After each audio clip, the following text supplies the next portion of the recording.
Assalamualaikum kepada semua yang menonton video ini. Hari ini saya ada beli satu air jenama Kurin. Saya rasa jenama Jepun kot, produk daripada Jepun. Harga dia RM2 dekat Donki KL Central. Harga dia RM2. Saya belum minum lagi, tapi saya promote lah. Mana tahu ada orang nak beli ke. Ni lemon tea, maknanya air limau, teh oil limau.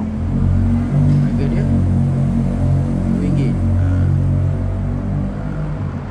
Ni lah kat KL Central.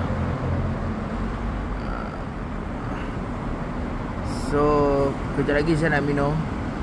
Terima kasih banyak-banyak kepada anda semua yang menyukai video saya. Assalamualaikum. Jom minum.